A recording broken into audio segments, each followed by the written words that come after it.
Dan sangat sedihnya lagi, si Christine ini sebelumnya itu pernah janji ke orang tuanya, ke ibunya, dia bakal bawa ibunya keliling dunia untuk jalan. Guys, welcome back to my YouTube video. Hari ini balik lagi sama aku Syifa. Apa kabar kalian semua dimanapun kalian berada? Yap, sesuai requestan kalian semua, hari ini aku akan bahas kasus-kasus yang sangat bikin gempar di tahun 2021 dan tepatnya juga di akhir tahun 2020 kemarin. Kita akan bahas 3 kasus yang benar-benar gempar dibahasnya di mancanegara. Ada yang di Korea dan juga ada yang di Filipina dan juga ada yang di Amerika.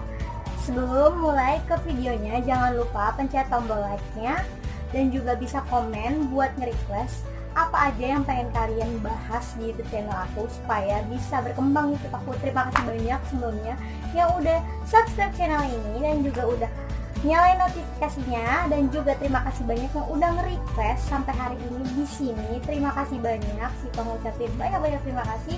Dan langsung aja kita mulai yuk ke videonya. Langsung aja kita ke berita pertama. Ini yang lagi gempar kemarin di akhir tahun 2020 tentang masalah yang tahun 2013 lalu menggemparkan dunia dan udah diungkit tahun 2020 kemarin. Masalahnya apa? Yaitu kasus psikopat cantik Isabella Guzman. Isabella, with such a sweet face, could carry out such a vicious act. Found not guilty by reason of insanity. Isabella Guzman akhirnya sudah kembali pulih dari sakitnya. Bahkan dia menyatakan bahwa sakitnya itu penyebabnya adalah karena trauma masa kecilnya dulu, bahwa ternyata ibunya yang dibunuh itu kemarin bukan faktor dia membenci ibunya, tapi karena si ibunya itu dulu malah justru sering menyiksa si Isabella Guzman sampai ada bekas luka di tangan Isabella Guzman sesuai pengakuan dia yang ada di cuplikan video berikut ini. Langsung aja kita lihat videonya. Kalian bisa lihat, ini dia videonya. I was injured in the process. I have the scars on my hands. I don't know if you can see. Jadi guys, kasus Isabella Guzman kemarin tentang psikopat cantik yang ada di Colorado, Amerika Serikat di sana sudah terang. Karena pasalnya saat ini Isabella Guzman sudah keluar dari rumah sakit jiwa yang dia tinggali sejak beberapa tahun setelah dia dinyatakan tidak bersalah atas persidangan karena dia telah menikam ibunya. Sebanyak 79 tusukan dan di bagian leher juga terdapat beberapa tusukan yang tidak bisa dihitung. Karena Isabella Guzman sendiri sekarang sudah pulih dan sudah dinyatakan sehat dari rumah sakit Colorado, Amerika Serikat sana. Akhirnya dia membuka suara tentang perilaku, tentang petugas-petugas yang ada di sana, bahwa selama dia tinggal dan juga pengobatan di sana, dia tidak merasa nyaman dan tidak merasa dilayani. Karena pasalnya di rumah sakit sana, petugas-petugas yang melayani dia justru melakukan kekerasan seksual dan juga melakukan pelecehan seksual terhadap pasien-pasien lain dan termasuk dirinya sendiri. Dan itu membuat dirinya semakin traumatik atas perilaku itu. Akhirnya dia mengangkat suara. Sehingga rumah sakit yang ditinggali oleh Isabella Guzman dipertanyakan oleh banyak media, apakah yang dinyatakan oleh Isabella Guzman itu adalah nyata, bahwa dia diperlakukan tindak pelecehan seksual oleh petugas-petugasnya. Hingga saat ini pun konfirmasi dari rumah sakit yang ditinggali atas rehabilitasi dan juga penyembuhan atas sakitnya Isabella Guzman masih belum terungkap dan juga masih belum bicara. Apakah benar rumah sakit itu melakukan hal itu terhadap Isabella Guzman, dan apakah memang benar Isabella Guzman sudah sembuh dari penyakit psikopat? Ini masih jadi tanda tanya ya guys. Apakah benar sih Isabella Guzman itu sudah sehat, dan ataukah dia masih menderita penyakit yang dia lakukan pada saat itu? Kita tunggu beritanya saja kedepannya seperti apa. Semoga saja Isabella Guzman bisa menjalani hari-hari yang lebih baik lagi dibandingkan yang telah lama dia lakukan dan tidak melakukan kesalahan yang di masa lalu lagi. Dan kita langsung ke next video berikutnya.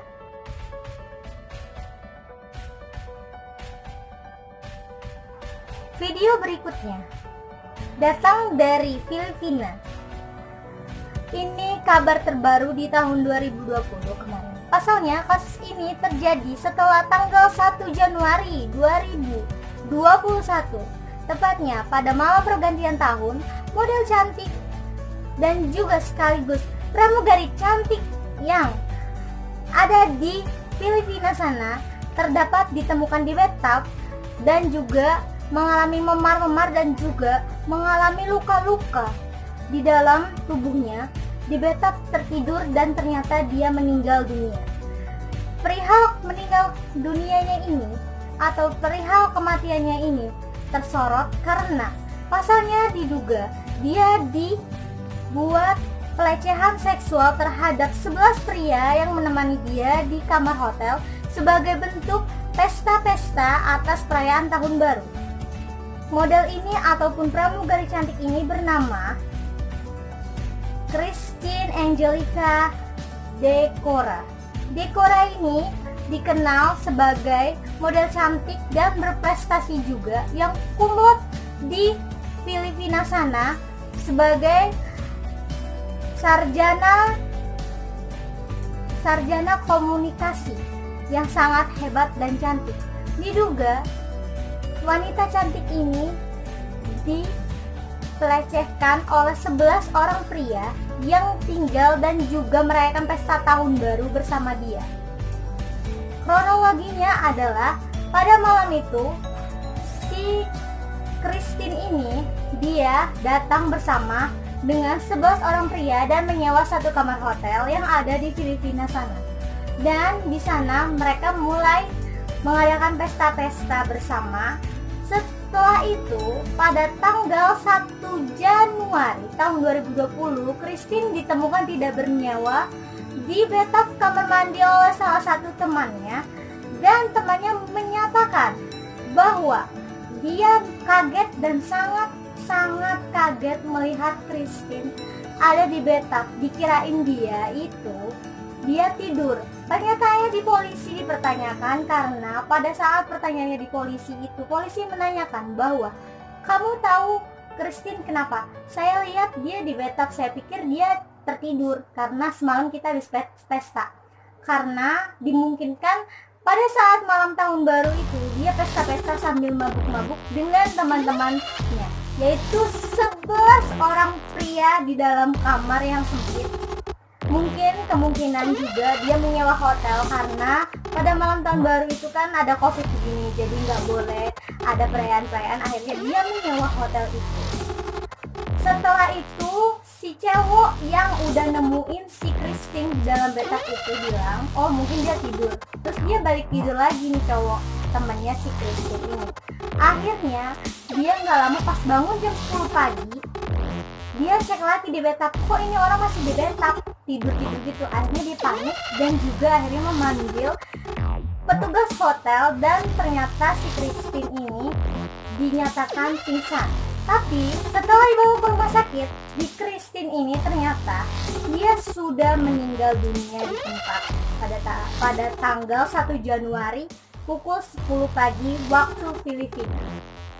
Dan 3 orang temannya yang menjadi tersangka saat ini sedang diinterogasi oleh polisi karena dia adalah 3 orang yang melapor ke polisi dan juga membawa Christine ke dalam rumah sakit untuk diperiksa. Akhirnya 8 orang yang diduga juga sebagai pelaku utama juga dicari dan sedang menjadi buron di Filipina sana. Karena pasalnya ini diduga ada pelecehan seksual dan juga perilaku kasar karena ditemukan penis di alat kelamin Christine, yaitu air penis dari beberapa orang pria, dan di kemungkinan dia sudah dilakukan pelecehan pada malam itu. Tapi ada yang bilang dari salah satu temannya kalau Christine itu mempunyai teman dan kami ini semua tuh gay. Gay itu adalah penyuka sesama jenis. Jadi tidak mungkin kami menyukai wanita. Jadi polisi saat ini masih mendalami kasus ini dan berharap menemukan titik temu dan juga menemukan hal terbaik yang akan diputuskan. Karena pasalnya ibunya Christine ini yakin banget anaknya itu nggak suka obat-obatan terlarang dan nggak mungkin ngelakuin hal-hal bodoh di luar pemikirannya.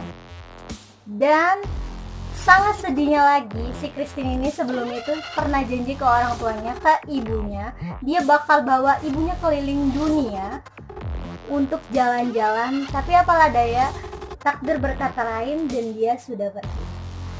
Dan sampai hari ini pun kasusnya masih diperdalam polisi dan kita tunggu aja kabar terbarunya seperti apa. Semoga aja kasus ini menemukan titik terang dan kita akan masuk ke kasus yang terakhir, yaitu kasus tentang balita Malang yang hidup di Kuningan. Sorry. Jadi berita ini pada tahun ini benar-benar gempar banget tentang kasus baby kecil yaitu Jung-in yang dianiaya oleh orang tua angkatnya sendiri yang mengadopsinya dan bilang saat diadopsi itu dia ingin menghidupkan bayi-bayi terlantar yang tidak punya kehidupan layak. Tapi nyatanya si orang tua angkat ini justru menyiksa perlahan-lahan gitu. Kenyataannya pada tahun lalu, yaitu tahun 2020, tepatnya bulan Juni, Jung-in sudah diadopsi oleh orang tua angkatnya itu dan tinggal bersama dia. Ternyata banyak sekali keganjalan-keganjalan yang terjadi oleh Jung-in. Jung-in diperlihatkan dengan gadis kecil mungil yang berusia 16 bulan dan tinggal di Korea Selatan sana. Dia mengalami kekerasan fisik dan kekerasan mental yang dilakukan oleh orang tuanya sendiri, yaitu korban orang tua angkatnya yang bilang mau merawat dia dengan sukarelawan akan kehidupan yang layak, tapi nyatanya dia disiksa. Tapi orang tuanya itu mengelak dan terus mengeles sampai pada akhirnya Jung-in meninggal. Jung-in meninggal karena pankreasnya itu pecah.